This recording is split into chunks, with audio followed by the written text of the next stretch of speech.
Okay guys, we're going to do a tutorial now on the elliptical marquee tool. So we're going to find that by going right here in this second area, clicking and holding on the rectangular marquee tool, scrolling down right here to the elliptical marquee tool, and let go, and it'll grab it for you. Alright, so pretty much similar to the square marquee tool, except this is a different shape. It's going to give you a rounded edge rather than a perfect square or rectangle. So if we want, we can take our crosshair cursor here and go ahead and click and hold your shift key, and as you start to drag, you'll see it will produce a perfect circle. You can see that with the width and height, how they're linked together. So if we let go, we can see our perfect circle.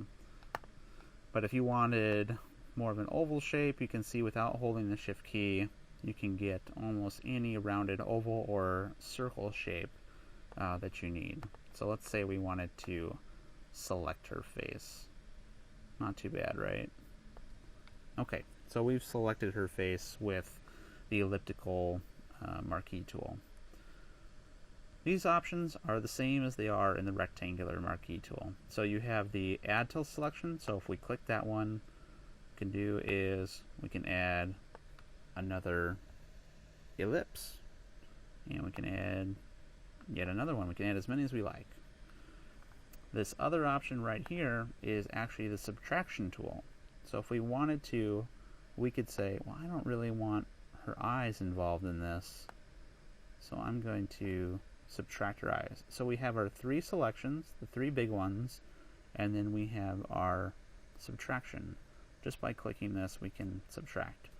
So to see what this looks like, I'm just going to go copy, file new, I'll say OK, and paste with the Command V. And you see that we ended up with our three main selections and our cutouts of her eyes. So we'll go ahead and get rid of this. It was just for a demonstration. And let me go ahead and get rid of these. Now I'm going to show you the intersect tool. So I'm going to make an ellipse here with the regular new selection, and then I'm going to click this intersect button. What this will do is this will only select what you've selected between the two shapes. So I have my first shape, and now I'm going to draw a second shape around her eyes and nose and a little bit of her forehead, and let go. And did you see what it did? It cut off the top, the bottom, the right, and the left sides and left me with this. So if I were to go to Edit, Copy, File New, say OK, and Command V, you can see that we ended up with just the middle part of those two shapes. Kind of an interesting shape there. It's beveled on all sides. Can really help you make some interesting things when you're designing. So let's go ahead and get rid of this. Now, a lot of people don't understand this anti-aliasing. So what I'm going to do is I'm going to show you two options here. So I'm going to select her face with the anti-aliasing on. I'm going to turn on this second selection option and turn anti-aliasing off. And I'm going to get them kind of close to each other so you can see the difference. So I have the anti-aliasing on and anti-aliasing off. I'm going to do Edit, Copy, File New, say OK. Then we're going to zoom in here. Okay, so you can see what happened here. The anti-aliasing turned on gave us this beautiful smooth edge between all the pixels. But the anti-aliasing turned off gave us this zigzag pattern. Honestly, I never turn it off because I never want this zigzag pattern. I know that some people have a use for this. I don't. So I always leave anti-aliasing on, so it gives me this beautiful, nice curved edge like I have on the right side. And this goes for all of Photoshop. You'll be given this option in many different areas inside of Photoshop. I mean, it's a humongous program, but I always leave anti-aliasing checked on. Okay, so let's go back. I'm going to turn this off, get rid of that, and get rid of these two selections. Turn my anti-aliasing back on, and we'll talk about feather real quick. So let's say I selected her face, again, just using the new selection, but I wanted, let's say, a 30 pixel feather.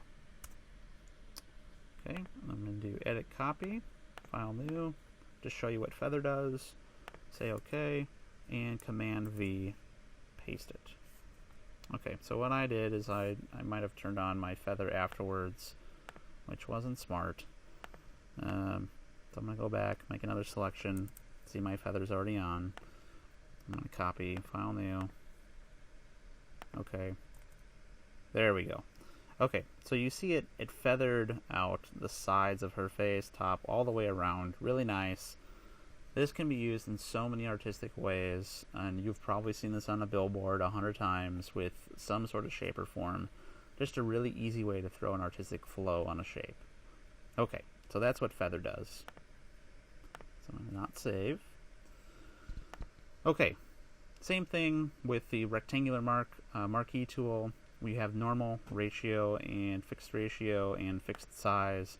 So if I were to say normal, it lets me do whatever I want.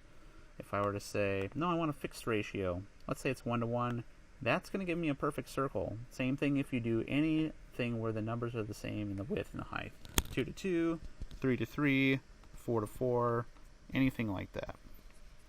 So, if we go down to the fixed size, this is where you can choose the size of your circle that you want. Let's say I want it to be a 2,000 pixel circle by a 500 pixel circle.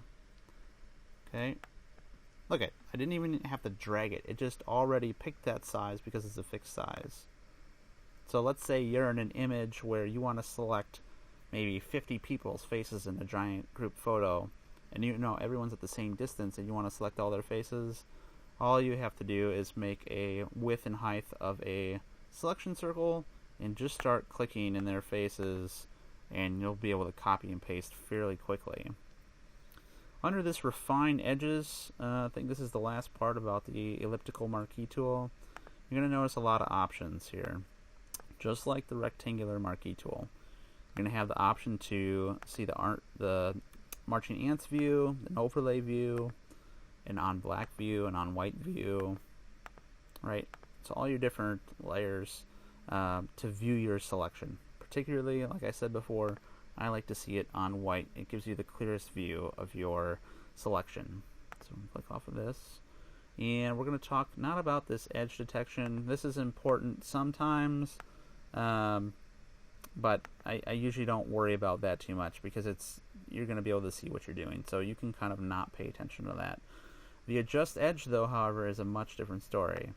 Picking a smooth edge, you're not going to be able to see it on this feathered view, but picking a smooth edge, especially if you haven't turned on anti-aliasing, you're going to want to play with this a little bit to get the smoothest edge that you can possibly have. Feathering, it's just an exaggeration of the feathering we've already had.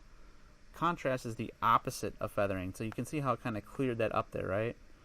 So if I turn up my feathering and I turn down my contrast, see how it gave me a humongous selection there?